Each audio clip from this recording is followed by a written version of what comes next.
का सब्जी बनाओ बेटी? कुछ भी सब्जी बना दे। आलू बड़ी बनाओ बेटी? हाँ दे बना दे। ले जा बेटी कराई और गंजी लाबे। हाँ माँ। ए ले अम्मा। दे जा बेटी आलू बड़ी हुई वाला लाबे। हाँ माँ। ए ले अम्मा मैं आलू भर है बरी नहीं। अरे आज जे सिराना रही सो बरी लरे। दे दे पैसा बरी लात हम। अरे अभी तो पैसा भी नहीं है बेटी। आप क्या कर अम्मा? जा तो मम्मा कर मांग के लाबे बेटी। अरे वो भिखारी का नहीं रहा वो। वो इसने नहीं कहा है बेटी, जा पैसा मांग के लाबे और गंजी में पानी लाबे। हाँ माँ। सुन तो मामा। कहा के भांची? दे ना मामा 20 रुपए पैसा।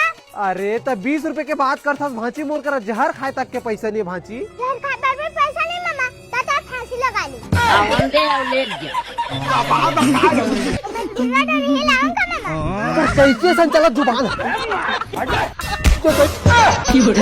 अरे तेरी मोर माथा पड़ गया रे। ये कल वाला पड़ गया रे। तो ना भांची, आम मिलता पता था थोड़ा।